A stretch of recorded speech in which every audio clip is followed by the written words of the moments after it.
بسم اللہ السلام علیکم ورحمۃ اللہ وبرکاتہ۔ اہلاً وسہلاً مرحباً، کیسے ہیں آپ سب؟ ٹھیک ہے الحمدللہ۔ چلیں میں سب اسٹوڈنٹس کو آج صلاح کورس میں ویلکم کرتی ہوں۔ اللہ سبحانہ تعالیٰ سے دعا ہے کہ اللہ تعالیٰ ہم سب کو اخلاص اور احسان کے درجے پر اس کورس کو سیکھنے کی توفیق عطا فرمائے اور ہمیں محسنین جیسی نماز ادا کرنے کی توفیق دے، آمین۔ تو چلیے دعا کے بعد سٹارٹ کرتے ہیں۔ پھر نحمدہ ونصلی علی رسول الکریم، اما بعد، فاعوذ باللہ من الشیطان الرجیم، بسم اللہ الرحمن الرحیم۔ رب اشرح لی صدری ویسر لی امری واحلل عقدۃ من لسانی یفقہوا قولی رب زدنی علما اللہم اہد قلبی وسدد لسانی واسلل سخیمۃ قلبی، آمین۔ اللہ تعالیٰ آپ کے علم اور عمل میں برکت عطا فرمائے، ہر قدم پر آسانیاں فرمائے اور ہمیں محسنین جیسی نماز ادا کرنے کی توفیق دیں، آمین۔ تو کلاس شروع کرنے سے پہلے انشاءاللہ اپنی نیت کو اللہ سبحانہ تعالیٰ کے لیے خالص کر لیتے ہیں کہ جو بھی ہم سیکھ رہے ہیں اس کا مقصد اللہ تعالیٰ کی رضا اور اس کی خوشی ہے۔ نبی صلی اللہ علیہ وسلم کی حدیث کے مطابق جس نے دنیا سے سامان حاصل کرنے کے لیے وہ علم حاصل کیا جس علم کو اللہ عز و جل کا چہرہ چاہنے کے لیے حاصل کیا جاتا ہے، تو وہ قیامت کے دن جنت کی خوشبو بھی نہیں پا سکے گا۔ تو ہم سب چاہتے ہیں نا کہ ہمیں جنت کی خوشبو ملے، تو اس کے لیے کیا کرنا ہوگا؟ اپنی نیت کو اللہ کے لیے خالص کر لیں۔ کوئی اور لالچ نہیں ہونا چاہیے، کوئی اور نیت اور مقصد نہیں ہونا چاہیے، بس ایک گول ہونا چاہیے، اور وہ کیا ہے؟ کہ اللہ تعالیٰ ہم سے راضی ہو جائے، وہ خوش ہو جائے۔ تو چلیں اس دعا کو مانگتے ہیں، اللہم وفقنی لما تحب و ترضی، کہ اللہ مجھے توفیق دے کہ میں وہ عمل کروں جس سے آپ محبت کرتے ہیں اور راضی ہوتے ہیں۔ ٹھیک ہے، اخلاص والا عمل یہی ہوتا ہے کہ جو اللہ کی محبت میں کیا جائے اور اللہ کی رضا کے لیے کیا جائے۔ آج کا سبق انشاءاللہ اس میں جو ہم ٹاپکس آج کور کریں گے وہ ہے نماز کی فرضیت، عبادت کی اہمیت، عبادت کے 6 اصول۔ آپ سب کو پتہ ہے عبادت کے 6 اصول کون سے ہیں؟ نماز کے معنی اور نماز کی 9 شرائط۔ کیا آپ کو نماز کی 9 شرائط پتہ ہے؟ نہیں؟ چلیں الحمدللہ اس کلاس میں ہم یہ سب سیکھیں گے، ٹھیک ہے۔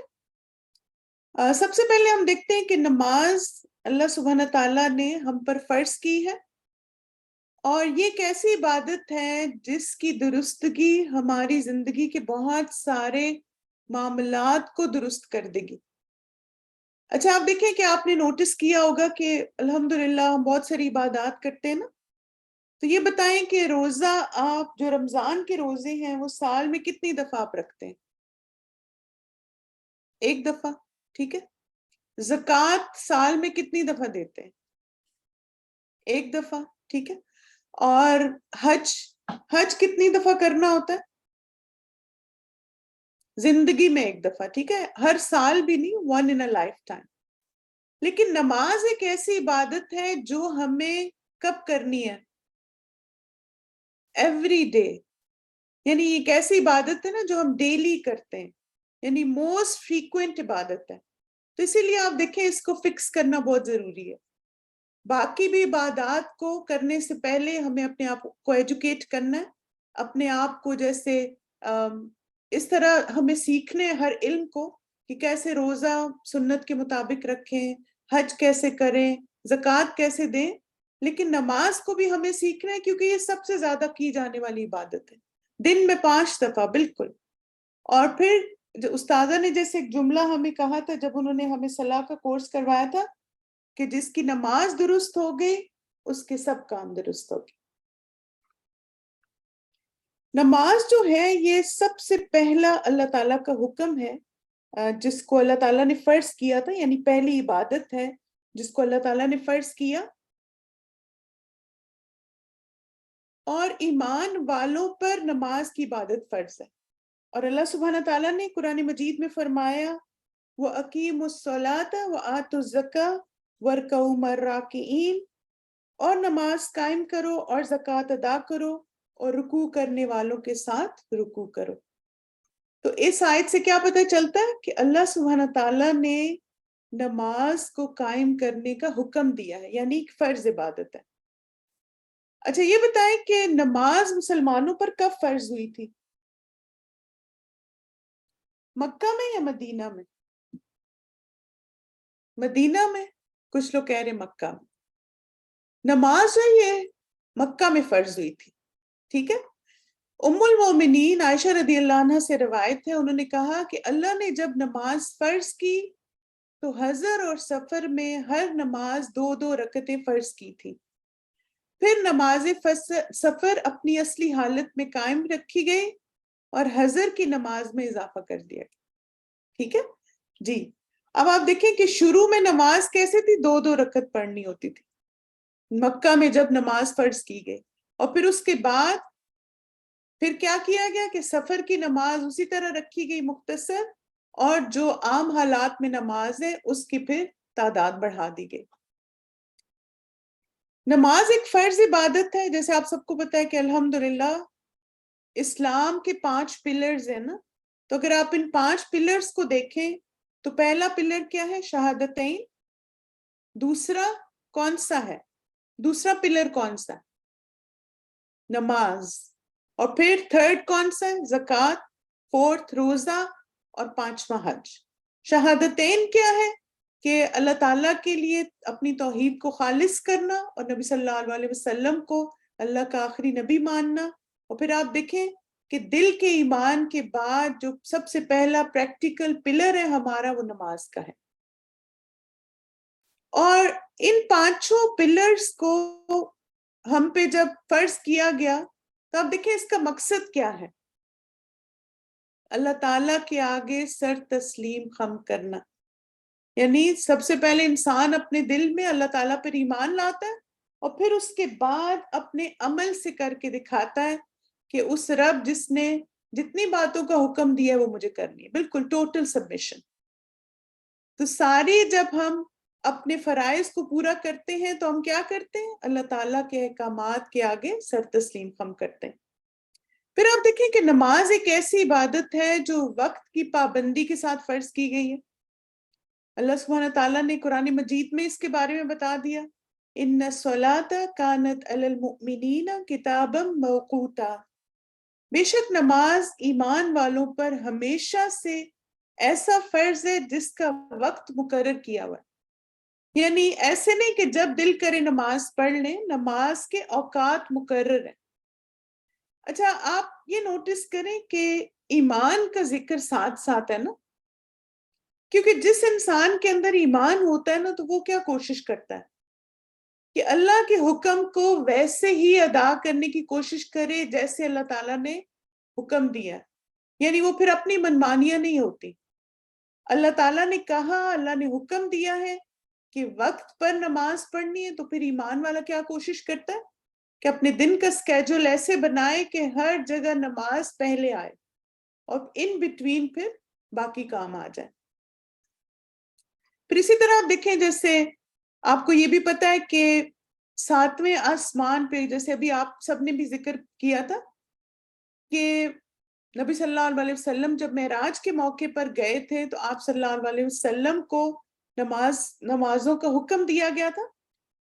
اور وہ بہت طویل حدیث ہے، صحیح بخاری میں آپ اس کو دیکھ بھی سکتے ہیں. تو آپ دیکھیں کہ اس ساری حدیث میں کیا پتہ چلتا ہے کہ انیشلی کتنی نمازیں فرض کی گئی تھی؟ 50. لیکن پھر کون سے نبی تھے جنہوں نے نبی صلی اللہ علیہ وسلم کو کہا تھا کہ آپ اللہ تعالیٰ سے تخفیف کی گزارش کریں، یعنی آپ کی امت نہیں کر سکے گی؟ موسیٰ علیہ السلام نے. شاباش. اور پھر نبی صلی اللہ علیہ وسلم کم کرواتے رہے، حالانکہ پھر اینڈ میں آ کے 5 تک، پھر اس کے بعد انہوں نے کہا کہ اب میں نہیں جاؤں گا نا. تو پھر اللہ سبحانہ تعالیٰ نے کیا کہا تھا کہ 5 کا ثواب پھر کتنا ہے؟ 50 کے برابر، کیونکہ ہمارے ہاں کئی بھی بات لوٹائی نہیں جاتی. تو آپ دیکھیں کہ بعض لوگوں کے لیے تو 5 بھی پڑھنی مشکل ہو جاتی ہے. تو اس وقت یہ سوچا کریں کہ اللہ کی کتنی بڑی رحمت ہے، اور خاص طور پہ ہمارے پیارے نبی صلی اللہ علیہ وسلم کا کی بھی رحمت ہے کہ انہوں نے اللہ تعالیٰ سے درخواست کی اور ہمارے لیے اس عمل کو اور آسان کر دیا. بالکل. اب ہم کچھ امپورٹنٹ بات دیکھتے ہیں کہ عبادت کی ہماری زندگی میں کیا اہمیت ہے. سب سے پہلی چیز تو آپ دیکھیں کہ جو انسان 5 نمازیں ادا کرتا ہے اس کے لیے جنت کا وعدہ ہے. الحمدللہ. عبادہ بن صامت فرماتے میں نے رسول اللہ صلی اللہ علیہ وسلم کو فرماتے سنا اللہ نے اپنے بندوں پر 5 نمازیں فرض کی ہیں جس نے انہیں ادا کیا اور ان کا حق ہلکا سمجھتے ہوئے ان میں سے کچھ بھی ضائع نہ کیا تو اللہ کا اس کے لیے قیامت کے دن یہ عہد ہے کہ اس کو جنت میں داخل فرمائے گا. یعنی ان کا حق ہلکا سمجھتے ہوئے. اس کا کیا مطلب ہے؟ یعنی یہ نہیں کہ چلو کر لیں گے کوئی بات نہیں، کبھی پڑھی کبھی نہیں پڑھی، بلکہ یہ کہ پوری رسپانسبلٹی کے ساتھ ان کو ادا کیا اور کچھ بھی ضائع نہیں کیا. یعنی نماز کو اس کے آداب اور شرائط کے ساتھ ادا کیا. اور جس نے ان کو ادا کیا مگر ان کا حق ہلکا سمجھتے ہوئے ان میں سے کچھ ضائع کر دیا تو اللہ کا اس کے لیے کوئی عہد نہیں، وہ چاہے تو عذاب دے اور اگر چاہے تو معاف کر دے. تو اس لیے انشاءاللہ ہم کوشش کریں گے کہ اپنی نمازوں کو اتنا خوبصورت بنائیں کہ اللہ تعالیٰ اس کی وجہ سے ہمیں جنت میں داخل کر دے انشاءاللہ. پھر اسی طرح آپ دیکھیں کہ نماز درجات کی بلندی کا بھی ذریعہ، اور اس حدیث سے ہمیں یہ بات پتہ چلتی ہے رسول اللہ صلی اللہ علیہ وسلم کے آزاد کردہ غلام ثوبان سے یہ صحابی ملے مادان، تو میں نے عرض کیا کہ آپ مجھے ایسے عمل کی خبر دیں جس کے کرنے سے مجھے اللہ جنت میں داخل کر دے. یا میں نے کہا کہ مجھے اللہ کے نزدیک سب سے پسندیدہ عمل کے بارے میں خبر دیں، وہ خاموش رہے. میں نے پھر پوچھا تو وہ خاموش رہے. میں نے تیسری مرتبہ پوچھا تو انہوں نے فرمایا میں نے رسول اللہ صلی اللہ علیہ وسلم سے اس بارے میں سوال کیا تو آپ صلی اللہ علیہ وسلم نے فرمایا تم پر اللہ کے سجدوں کی کثرت لازم ہے. تم جب بھی کوئی سجدہ کرتے ہو تو اللہ اس سجدے کے سبب سے تمہارا ایک درجہ بڑھا دیتے ہیں اور اس کے ذریعے تمہاری خطا مٹا دیتے ہیں. سبحان اللہ. یعنی ہر دفعہ جب ہم نماز پڑھتے ہیں تو آپ دیکھیں کہ نماز میں ہر رکعت میں آپ 2 سجدے کرتے ہیں نا، تو ہر دفعہ جب آپ سجدہ کرتے ہیں تو کیا ہوتا ہے؟ ایک درجہ بڑھ جاتا ہے اور ایک گناہ معاف ہو جاتا ہے. الحمدللہ. اب یہ کہ جو ہم اللہ تعالیٰ کی عبادت کرتے ہیں اس کے 6 اصول بھی ہیں اور یہ اصول ساری عبادات پہ امپلیمنٹ ہوتے ہیں. ٹھیک ہے. سب سے پہلا اصول کیا ہے؟ اخلاص. اور یہ نیچے اس کے دلائل ہیں، یعنی قرآن مجید میں ان سارے پرنسپلز کی، ان سارے اصولوں کی کے دلائل دیے گئے ہیں. پہلا اخلاص، یعنی عمل اللہ کے لیے خالص ہو. دوسرا ہے اللہ نے اسے مشروع کیا ہو، یعنی اللہ تعالیٰ نے شریعت میں اس کا حکم دیا ہو. پھر رسول اللہ صلی اللہ علیہ وسلم نے اس کی وضاحت کی ہو. پھر امید اور خوف کے ساتھ عبادت ہو، مشروع اوقات اور مقدار میں ہو اور مرتے دم تک عبادت ہو. ٹھیک ہے. چلیں ایک ایک کر کے دیکھتے ہیں. پہلا اصول وَمَا أُمِرُوا إِلَّا لِيَعْبُدُوا اللَّهَ مُخْلِصِينَ لَهُ الدِّينَ، اور انہیں اس کے سوا حکم نہیں دیا گیا کہ وہ اللہ کی عبادت کریں اس حال میں کہ اس کے لیے دین کو خالص کرنے والے، ایک طرف ہونے والے اور نماز قائم کریں اور زکوٰۃ دیں، اور یہی مضبوط ملت کا دین. تو اس آیت سے کیا بات پتہ چلتی ہے کہ اللہ سبحانہ تعالیٰ نے اس بات کا حکم دیا ہے کہ جب اللہ کی عبادت کریں تو کس طرح؟ دین کو خالص کر کے، یعنی اپنی نیتوں کو اللہ تعالیٰ کے لیے خالص کر کے. اچھا اب ایک چھوٹی سی ایکٹیویٹی ہم کریں گے، تھوڑی آپ کی توجہ چاہیے. ریڈی ہیں سب؟ اب آپ مجھے یہ بتائیے کہ ان میں کون سی نیت اخلاص کے مطابق ہے. ٹھیک ہے. میں یہ صدقہ اس لیے کر رہی ہوں کیونکہ میری امی کرتی تھیں اور اس کا ثواب میری امی کو ملے. کیا یہ نیت خالص ہے؟ یس یا نو میں جواب دیں. نو. میں نے اپنے والدین کے حق میں کمی کی، میں یہ 2 نفل ان کے لیے پڑھتی ہوں تاکہ ان کا درجہ بلند ہو. یس اور نو؟ یس. ٹھیک ہے. کچھ لوگ کہہ رہے ہیں یس. میں یہ عمل اللہ کی رضا اور خوشی کے لیے کر رہی ہوں، مجھے اس کا اجر اللہ سے چاہیے. یس اور نو؟ میری ٹیچر کو یہ دعا بہت پسند ہے، میں اس لیے یہ دعا مانگتی ہوں تاکہ ان کو بتا سکوں. نو. اب ہم دیکھتے ہیں کہ صحیح نیت کون سی ہے. اب دیکھیں یہ نیت ہونی چاہیے. آپ اگر جیسے مثلا آپ صدقہ کر رہی اس لیے کہ امی کرتی تھی تو پھر آپ اللہ کے لیے تو نہیں کر رہے نا. یعنی اس میں کیا کیا آپ نے، کسی اور کو شامل کر لیا. آپ دیکھیں صدقہ اللہ کے لیے کریں اور پھر اولاد کی ہر نیکی کا ثواب ماں باپ کو مل جاتا ہے. اسی طرح یہ کہ کچھ لوگ کچھ نوافل ڈیڈیکیٹ کر لیتے ہیں اپنے والدین کے لیے، تب آپ دیکھیں کہ پھر اس کا مطلب ہے یہ تو اخلاص نہیں ہے. انشاءاللہ آگے ہم دیکھ لیتے ہیں کہ کیا اللہ کے رسول نے ایسا کیا تھا. تو اس لیے نفل ہم اللہ کے لیے پڑھیں گے، لیکن اگر آپ چاہتے ہیں اللہ تعالیٰ آپ کے والدین کی مغفرت کرے یا ان کے درجات بلند کرے تو ان کے لیے دعا کریں. پھر اسی طرح آپ دیکھیں کہ کسی کی پسند اور ناپسند کے لیے کام کرنا، کہ میری ٹیچر کو یہ چیز پسند ہے تو میں کرتی ہوں وہ خوش ہو جائے. جیسے بعض ہم کچھ نیکیاں کرتے ہیں نا گھر والوں کی خوشی کے لیے. ہاں میرے گھر والے خوش ہو جاتے ہیں جب میں مسجد میں افطاری کرواتی ہوں، میرے نا ہسبینڈ کو بڑا اچھا لگتا ہے جب میں یہ کرتی ہوں. تب آپ دیکھیں جب آپ ایسے کام کرتے ہیں، ایسے جملے بولتے ہیں، تو آپ نے اپنی نیت کو خراب کر لیا. تو نیت خالص کون سی ہے؟ صرف وہ عمل اللہ کے لیے ہونا چاہیے کہ میں اللہ کے لیے کر رہی ہوں اور اس کا اجر مجھے اللہ سے چاہیے. ٹھیک ہے؟ یس. اچھا، کیا یہ اخلاص ہے ماں باپ کے لیے عبادت کرنا؟ یہ بتائیں. اب کلیئر ہو گیا؟ اللہ کی رضا کے لیے عبادت کرنا یہ اخلاص ہے؟ یس.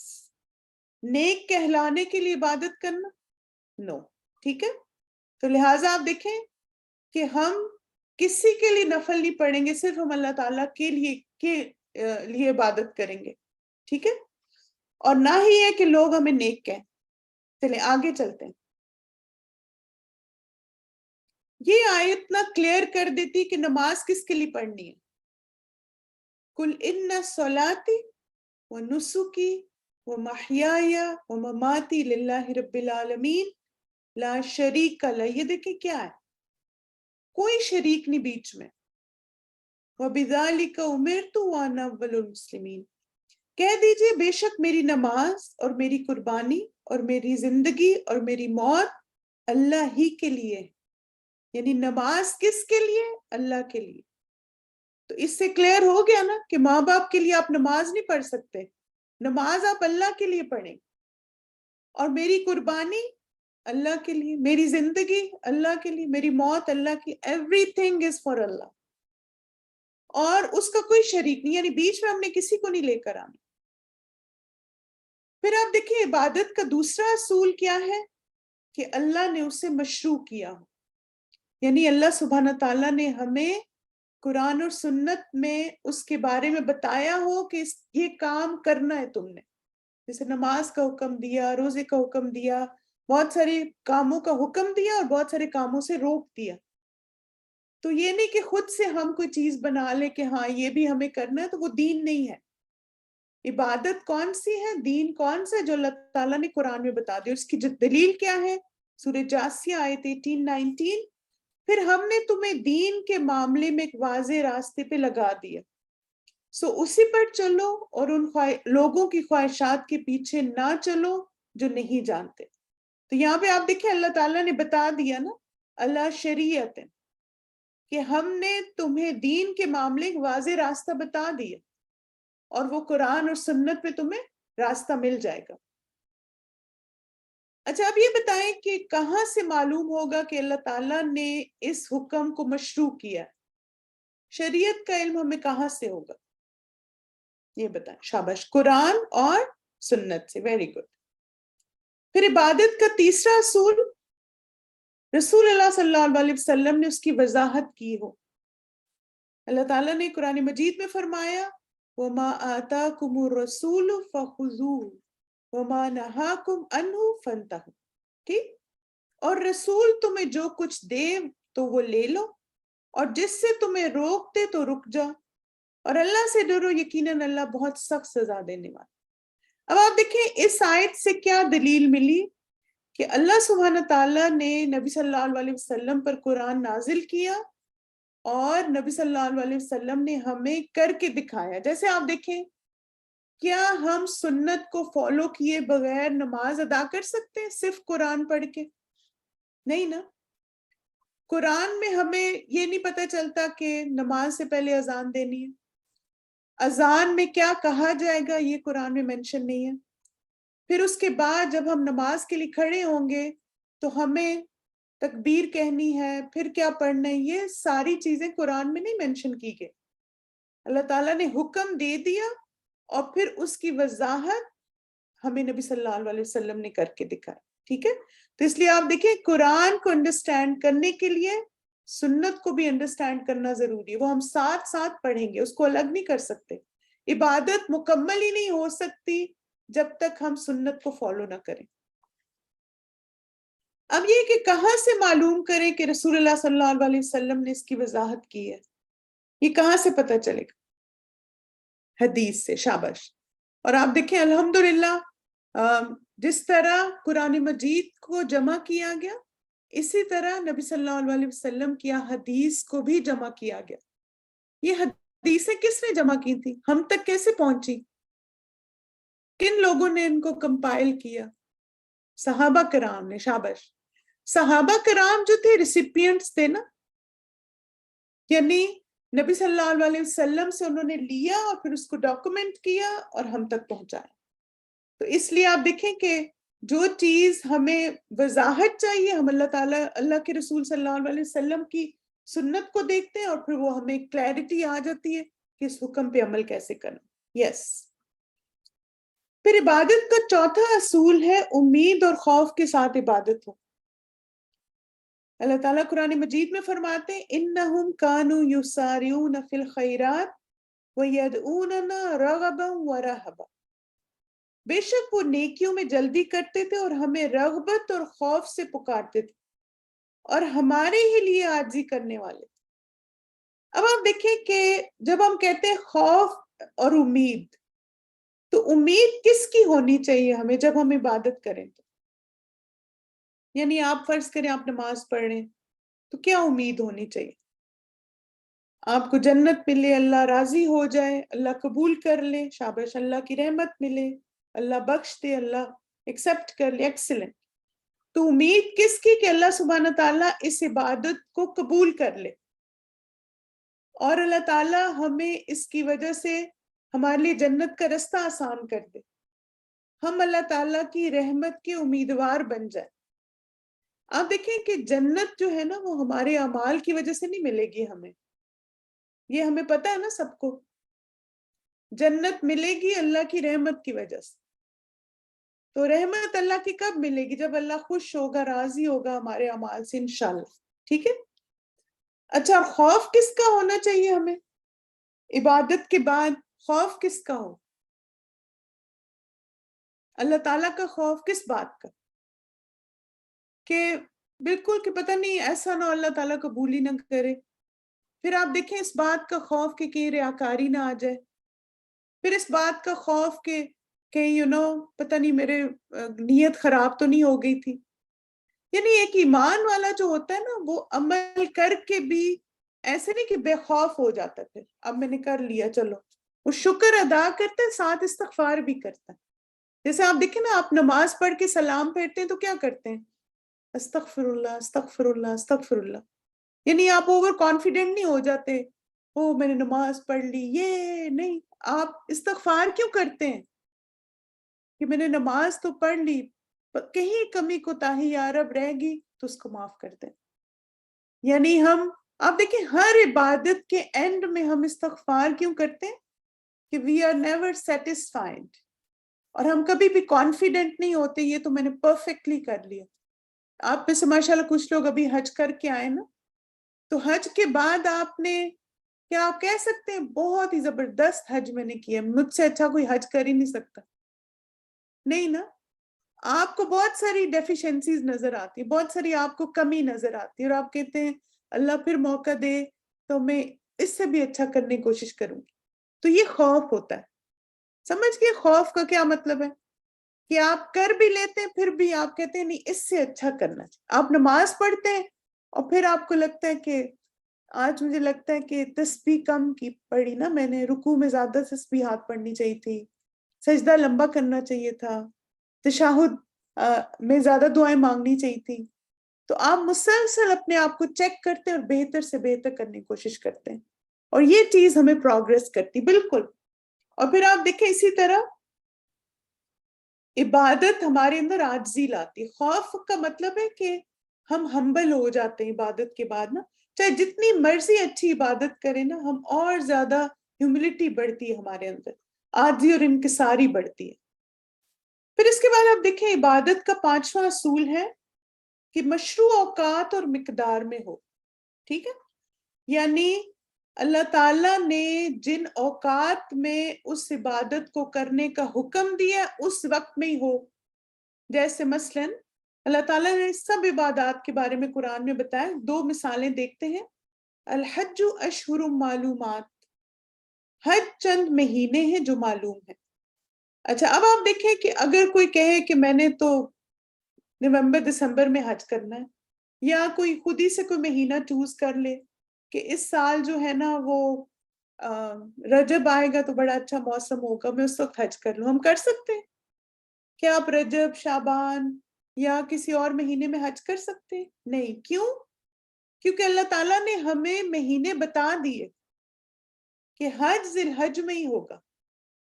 پھر آپ دیکھیں اسی طرح نماز کے بارے میں بھی اللہ تعالیٰ نے بتا دیا کہ نماز کا وقت مقرر ہے. کیا ہم نماز کا ٹائم ٹیبل خود بنا سکتے ہیں کہ میں فجر اس وقت پڑھوں گی, ظہر اس وقت پڑھوں گی, عصر اس وقت پڑھوں گی؟ نہیں. کیوں؟ کیونکہ اللہ نے بتا دیا ہمیں, نبی صلی اللہ علیہ وسلم نے ساری نمازوں کی ٹائمنگز بتا دی. اور الحمدللہ ہمارے لیے کیا آسانی ہے کہ ہمارے پاس صلاح ٹائمنگز کے ایپس ہیں, اذان ہے, مسجدیں ہیں الحمدللہ جہاں ہمیں نمازوں کے اوقات کا پتہ چلتا.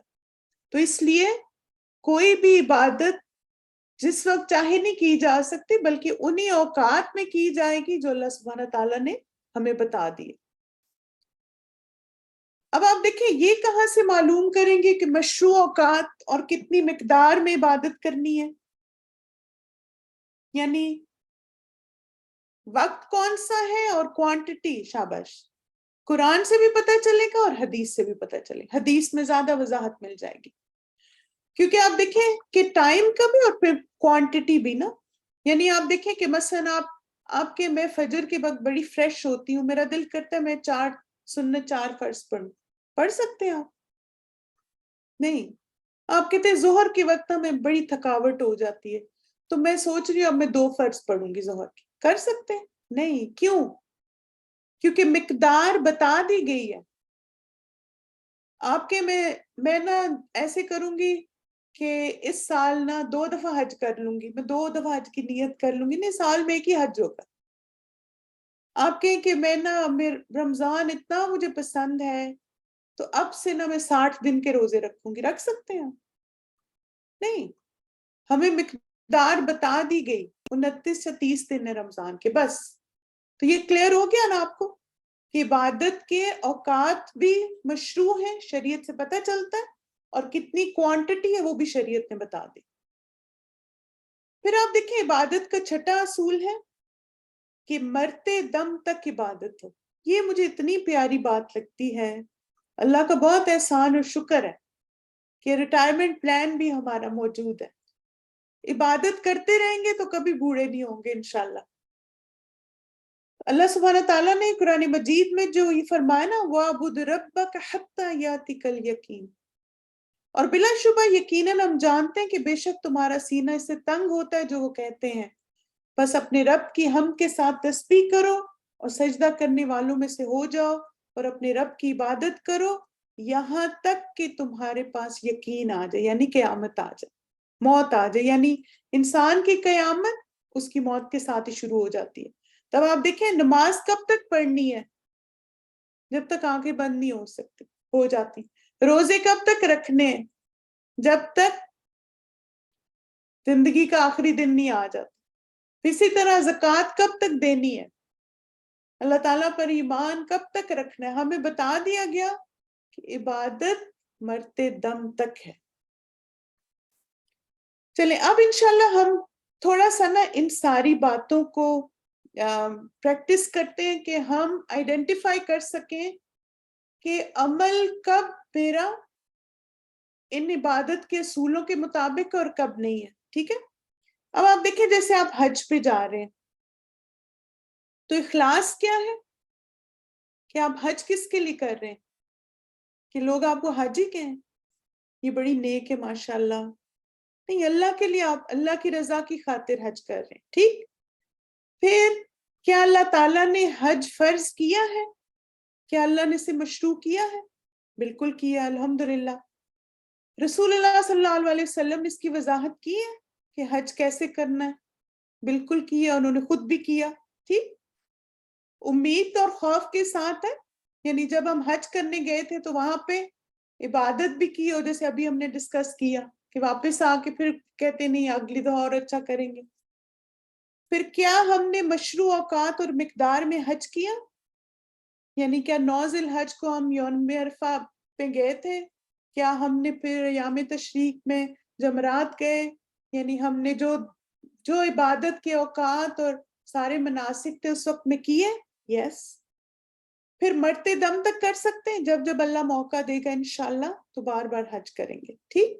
تب آپ دیکھیں یہ ہم نے سارا اپنے آپ کو چیک کر لیا الحمدللہ کہ حج اللہ کی خاطر ہے، اور پھر سارے کرائٹیریا پہ یہ اتر رہا. چلیں اگلا دیکھتے ہیں. کیا یہ عبادت ہے کہ ہم دعا سے پہلے کریں یا علی مدد؟ کیا وہ دعا اللہ کی رضا کی خاطر ہوگی؟ نہیں. کیا اللہ تعالیٰ نے ہمیں قرآن میں دعا مانگنے کا یہ طریقہ بتایا؟ نہیں. مثلا کچھ لوگ اس طرح بھی کہتے ہیں نا رسول اللہ کے صدقے، تو کیا اللہ نے ایسے بتایا؟ کیا رسول اللہ ایسے دعا مانگتے تھے؟ کیا صحابہ ایسے دعا مانگتے تھے؟ نہیں. اللہ تعالیٰ نے قرآن میں ربی ربنا بتایا ہمیں اس طرح دعائیں مانگو. نبی صلی اللہ علیہ وسلم اللہم اور ربی سے دعا شروع کرتے تھے. تو یہ کہاں سے آ گیا؟ صحابہ کرام بھی اسی طرح دعائیں مانگتے تھے. ہم کوئی ایکسٹرا ورڈ ایڈ نہیں کریں گے. پھر امید اور خوف کے ساتھ یہ اس کیٹیگری میں بھی نہیں آ رہا کیونکہ آپ تو کسی انسان کو پکار رہے ہیں. پھر آپ دیکھیں مشروع اوقات اور مقدار، اس میں بھی نہیں آ رہا. مرتے دم تک اس میں بھی نہیں آ رہا کیونکہ شرک ہے، پھر ہم نے کسی انسان کو ایڈ کر لیا. تو لہٰذا یہ عمل عبادت کی کیٹیگری میں نہیں آتا. ٹھیک ہے. چلیں اب ایک اور دیکھتے ہیں. مثلا آپ نے دیکھا ہوگا کچھ لوگ نظر بد سے بچنے کے لیے یہ چیز ہینگ کرتے ہیں نا اپنے گھر میں. کیا اس کا مطلب ہے یہ اللہ کی خاطر کر رہے ہیں آپ جو ہینگ کر رہے ہیں؟ یا آپ اپنی گاڑی کے پیچھے کالا دھاگا باندھ لیں، یا آپ مثلا گھر کے باہر ماشاء اللہ لکھ کے لگا دیں؟ نہیں، وہ اللہ کی خاطر نہیں، وہ خوف ہے لوگوں کا جس کی وجہ سے آپ ایسا کرتے ہیں. پھر آپ دیکھیں کیا اللہ نے ہمیں ایسا کرنے کا حکم دیا؟ اپنے آپ سے سوال کیا کریں نا. یہ جو میں نے لٹکا دیا ہے لوہے قلم، وہ لوہے پتہ نہیں کون سے قرآنی، یا مثلا کچھ آیات لکھ کے لگا دی ہیں، یا کوئی خاص پتھر لا کے رکھ دیا ہے، کیا اللہ تعالیٰ نے شریعت میں ہمیں اس کا حکم دیا ہے؟ کیا رسول اللہ صلی اللہ علیہ وسلم نے ایسا کچھ کر کے دکھایا؟ تو آپ دیکھیں کہ کتنا اچھا ہے نا، عبادت کے اصول پتہ چلتے ہیں تو کتنی آپ کو کلیئرٹی آ جاتی ہے ہر چیز میں. پھر آپ دیکھیں کہ تعویذ ہیں، جیسے مثلا آپ نے چلے تعویذ پہن لیا، آپ کہتے ہیں اللہ کی خاطر پہن لیا، اس کے اندر قرآنی آیات لکھی ہوئی ہیں. ٹھیک. بعض لوگ یہ کہتے ہیں کیا اللہ تعالیٰ نے ہمیں ایسا کرنے کا حکم دیا ہے قرآن میں کہ جب تم بیمار ہو تو تعویذ پہن لو؟ کیا رسول اللہ صلی اللہ علیہ وسلم نے ایسا کیا؟ اور آپ دیکھیں اکثر یہ کیا ہوتا ہے کہ خوف ہمارے اندر کسی اور چیز کا ہوتا ہے جس کی وجہ سے ہم یہ تعویذ پہن لیتے ہیں. تو کتنا کلیئر ہو گیا نا آپ کو کہ ایک عمل عبادت ہے، یعنی لوگ سمجھتے ہیں یہ عبادت ہے لیکن وہ عبادت نہیں ہے. پھر آپ دیکھیں اسی طرح کسی نے کہا کہ اگر آپ یا جبار 1000 دفعہ عشاء کے بعد پڑھ لیں تو آپ کے سارے مسائل حل ہو جائیں گے. کیا اللہ تعالیٰ نے ہمیں ایسا کرنے کا حکم دیا کہ 1000 دفعہ پڑھیں, 1,00,000 دفعہ پڑھ لیں کچھ؟ کیا رسول اللہ صلی اللہ علیہ وسلم نے ہمیں ایسا کرنے کا حکم دیا؟ کوئی کوانٹٹی نہیں. پھر آپ دیکھیں کہ یہ اوقات اور مقدار ہمیں کسی نے بتائی کہ عشاء کے بعد 1000 دفعہ یا جب بار پڑھیں؟ نہیں نا. تو یہ کلیئر ہو گیا. آپ جیسے آپ دیکھیں کچھ لوگ کہتے ہیں آپ آج سب آ جائیں 1,00,000 دفعہ مل کے یہ پڑھیں گے, اتنی دفعہ 1000 دفعہ یہ اللہ کا نام پڑھنا ہے. جب آپ یہ کرائٹیریا عبادت کا سامنے رکھیں گے آپ کو ہر چیز کلیئر ہو جائے گی. بالکل. اچھا پھر اب آپ دیکھیں نماز ہے, اس میں آپ قیام کر رہے ہیں, رکوع کر رہے ہیں, سجدہ کر رہے ہیں, تشہد میں بیٹھے ہیں, ٹھیک. نماز آپ اللہ کی رضا کے لیے پڑھ رہے ہیں. کیا اللہ تعالیٰ نے نماز کو پڑھنے کا حکم دیا؟ بالکل دیا. کیا اللہ کے رسول صلی اللہ علیہ وسلم نے نماز پڑھی, پڑھ کے دکھائی؟ بالکل. امید اور خوف کے ساتھ. پھر کیا نماز کے مشروع اوقات اور مقدار ہمیں پتہ ہے؟ الحمدللہ پتہ ہے. اور یہ بھی پتہ ہے کہ مرتے دم تک کرنی. تب آپ دیکھیں کہ اب یہ چیز آپ کو کلیئر ہوگی کہ کس طرح آپ نے اپنے ہر عمل کو فلٹر کرنا ہے. یہ میں آپ کو ایک اور مثال دیتی ہوں کہ ابھی ایک ہماری اسٹوڈنٹ حج کرنے گئی تو انہوں نے کہا کہ الحمدللہ باجی حج ہو گیا خیر سے. اور پھر گھر جیسے انہوں نے فیملی کو کال کیا نا مبارک دینے کے لیے, بتانے کے لیے حج ہو گیا, تو کسی نے ان کو کہا تم نے تو قربانی ہی نہیں کی. تو انہوں نے کہا نہیں ہم نے حج پہ قربانی کی ہے نا. انہوں نے کہا نہیں وہ دوسری عید الاضحیٰ والی قربانی بھی کرنی تھی. اب وہ کہتے ہیں کہ میں کنفیوز ہو گئی اور میرے ہسبینڈ بھی کنفیوز ہو گئے. تو میں نے ان کو یہی ٹپ دی تھی. میں نے ان سے کہا, میں نے کہا دیکھیں کہ جب بھی آپ کو کوئی کنفیوز کرے نا تو آپ دیکھیں کہ اللہ کے رسول نے حج کیسے کیا تھا.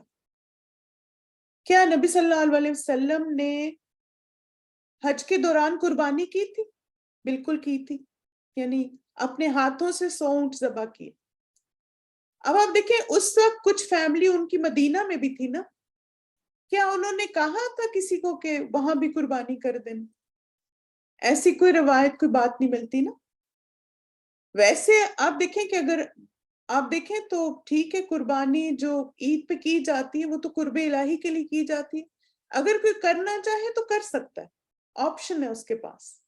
لیکن آپ دیکھیں کہ حج حاجیوں کے لیے وہ پھر مینڈیٹری نہیں ہے, وہ ان کے لیے پھر آپشن ہی رہے گا. یعنی وہ سنت ہے, اگر وہ کر لیتے تو ٹھیک ہے, نہیں تو ان کا حج ہو جائے.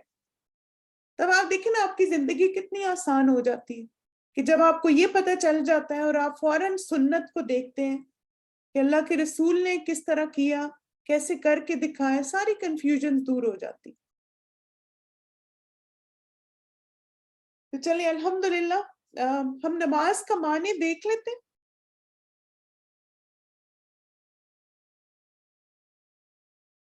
اب دیکھیں عبادت کا جو تصور تھا وہ سارے ادیان میں تھا, اور وہی ہے نا کہ اللہ تعالیٰ نے قرآن میں بھی کہا نا کہ ہم نے ہر امت کو ان کی شریعت اور طریقہ بتا دی.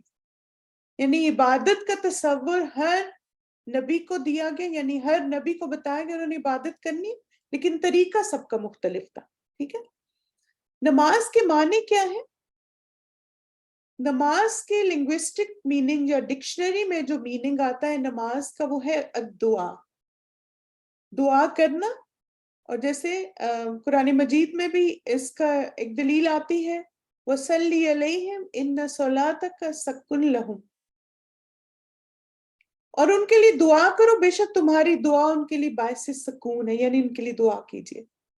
پھر آپ دیکھیں کہ اصطلاحی یا امپلیمنٹڈ میننگ کیا ہے الصلاۃ کا. نماز قولی اور فعلی عبادت ہے جو تکبیر اللہ اکبر کے ساتھ شروع کی جاتی ہے اور تسلیم السلام علیکم ورحمۃ اللہ کے ساتھ ختم کی جاتی. ٹھیک ہے. تو یہ نماز کا امپلیمنٹڈ میننگ ہے, یعنی نماز آپ کریں گے کیسے اس کو, پریکٹیکلی کیا مطلب ہے نماز کا, تو وہ یہ مطلب ہے, ٹھیک ہے, جو ہم انشاءاللہ اس کلاس میں سیکھیں گے. اب دیکھیں نماز کیا ہے. نماز میں 3 چیزیں ہیں. پہلی چیز ہے کہ انگیج, یعنی آپ پورے فوکسڈ ہو کے نماز پڑھیں, پورے خشوع کے ساتھ. پھر دوسرا ہے کہ آپ کنیکٹ کریں نماز میں. کس کے ساتھ آپ نے کنیکٹ کرنا ہے نماز میں, کہ کون کون مجھے دیکھ رہا ہے اس وقت نماز پڑھتے ہوئے, نہیں, اللہ تعالیٰ کے ساتھ کنیکٹ کرنا ہے. اور پھر نماز کیا ہے, سبمٹ. جیسے ابھی ہم نے ڈسکس کیا نا کہ امید اور خوف یعنی سبمیشن ہے. نماز ہمارے اندر عاجزی بڑھاتی ہے, نماز ہمارے اندر خضوع کا اضافہ کرتی. اللہ سبحانہ تعالیٰ سے دعا ہے کہ اللہ تعالیٰ ہم سب کو محسنین جیسی نماز ادا کرنے کی توفیق عطا فرمائے. انشاءاللہ my dear students, ہم نیکسٹ ویک پھر نماز کی شرائط پڑھیں گے.